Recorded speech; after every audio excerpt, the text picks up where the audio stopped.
Nasa Pilipinas ngayon ang WNBA superstar na si Sabrina Ionescu bilang bahagi ng kanyang Asian Tour. Sinalubong naman siya ng Pinoy Hoop fans sa kanyang unang public appearance sa isang court sa Bonifacio Global City nitong Lunes. Yan ang tinutukan ni teammate Rafael Bandairel. Naramdaman ni Sabrina Ionescu ang trademark Filipino hospitality pagdating niya sa bansa kahapon. Sa isang basketball court sa BGC, dinagsa ng dose-dose ng fans ang New York Liberty star at WNBA champion.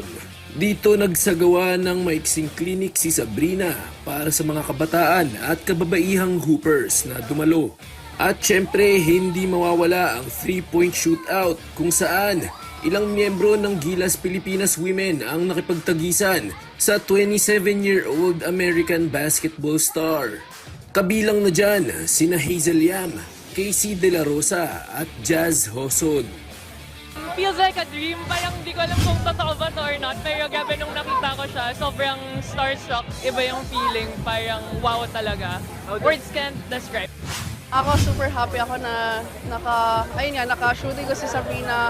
And yun, super inspired din ako. Kasi syempre WNBA player yan. Minsan lang sila mag-go here.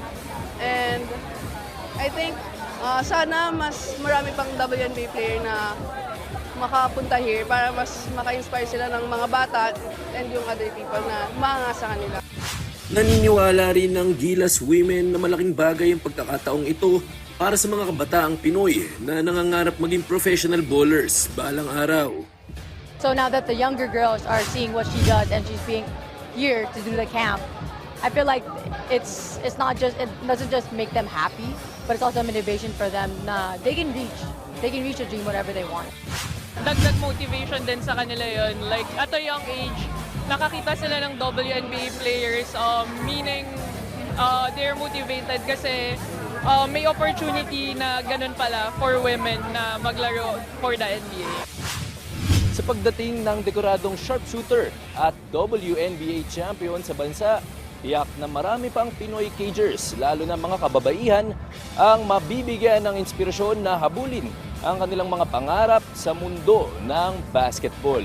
Mula sa Bonifacio Global City, Rafael Bandairel para sa Atletang Pilipino, para sa Bagong Pilipinas.